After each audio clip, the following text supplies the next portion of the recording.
Hi guys, welcome back. Driving test video here. 2 serious faults, 1 minor fault. Now the minor fault was a speed issue, going slightly too fast, but I can't find it. I've had a look through the footage. Not the big deal compared to the serious faults. Now the first serious fault you're going to see happens quite soon. It's coming at the classic Holbeath Road quick fit junction. This time not for a right turn, it's for a left turn. And the second fault was later on when they were down in Rosyth and they were asked to do a pull up on the right, reverse back and move off. So we'll get to that one in a minute.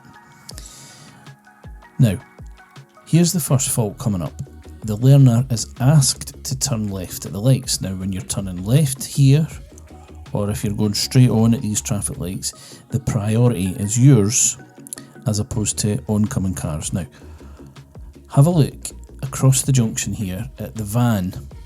They get a green light just a few seconds before we do, so that's them moving. So they beat us to it, that's fine. But watch what happens to this other white car, the Volkswagen here. They try and fit into the same space as us. Now, let's go back.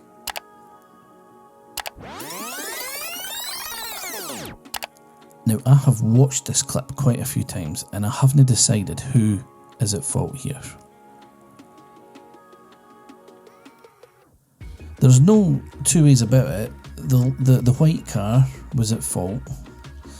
They didn't have the priority, but the serious fault that my learner was marked for was awareness and planning.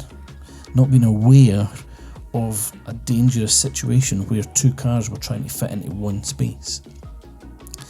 So the feedback the examiner gave was that they should have been braking a little bit sooner.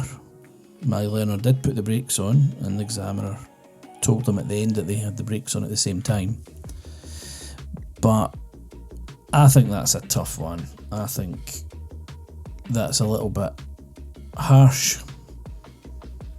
I can see it from both sides. I think I'm calling it a 50-50. Just my decision. I'm not going to name the examiner. But yeah, I think they were unlucky that other car didn't have an absolute Scooby-Doo on how they were meant to do this junction. But my advice would be, it's your priority doing that left turn, and you should go, but be on the lookout for someone else who's maybe going to be getting it wrong, because in terms of awareness and planning, you have to be ready to maybe give way to them. Not because you're meant to in terms of the rules, but maybe just because you don't want to get involved in a bit of a collision, you know. So there you go, first serious fault of the day there. You're about to see them now making their way towards Rosyth. Let us know, what's your thoughts on this? Drop us a comment on the old YouTube comment section.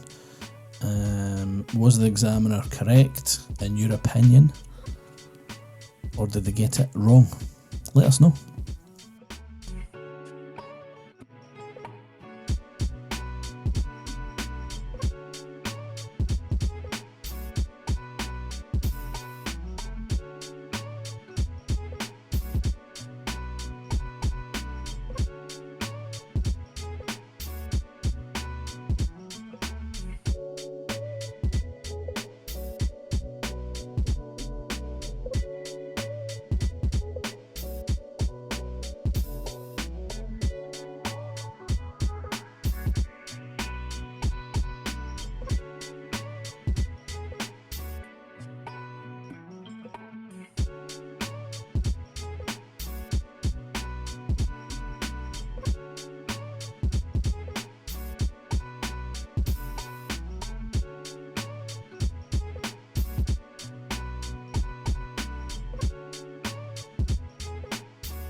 Alright, here we're down in Rosyth, we're down on Primrose Lane Avenue, one of the Primroses, and they're told to pull up on the right.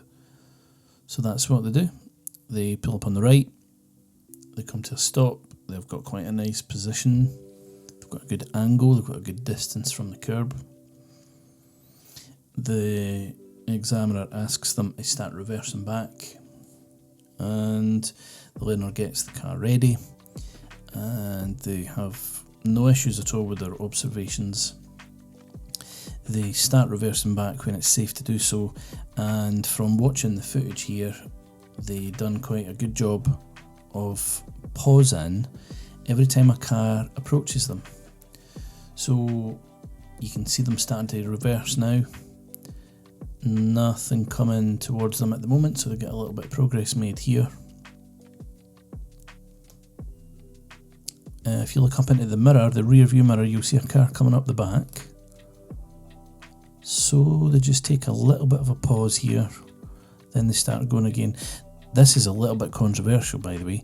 Some people, some instructors, some pupils, some examiners say you don't need to stop when cars come up from the back. Well, there's proof there that there was nothing said from an examiner for the learner doing a little bit of a pause to let them go by. It's the way I've always taught people to do it.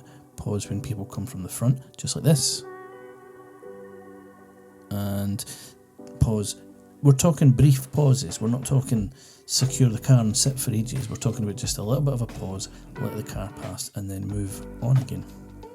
So they've done it well, and eventually the examiner tells them, thank you, that's fine, I've seen enough, and then they get told to drive on whenever they're ready. So what you're about to see here is my learner checking all around the car. They do all the checks, they signal to say they're going to go, and they start to accelerate. However, as you can tell there, they're in the wrong gear. They forget to change out of reverse. Look what happens when they go onto the accelerator. Because they had a little bit of turn on, the front of the car goes in and the back of the car goes away out, and there's people watching and waiting all around. So absolutely no two ways about it there. That's a serious fault. Innocent mistake, right? Everyone does it. People forget their gears. You shouldn't do it on your driving test, but it happens. So that's the faults. You've got a serious fault for the wrong gear, accelerating, moving off carefully there. And that first scenario at the crossroads, again there was a speed fault somewhere along this road. I don't know actually if it was this road or somewhere on the test. But yeah, let me know your thoughts. I hope it's helpful to you. From here you'll be able to watch the test route going back up towards Dunfermline, the route that they take, the way that they go around the spiral roundabout in Sinclair Gardens. But yeah, from here it was all good.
Right, so they're heading back towards the test centre now. So when they come into the test centre, they get told to pull up in the bay.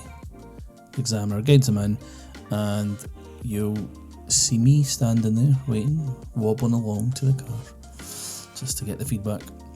So hopefully this has been helpful. Hopefully no one else will make these same mistakes.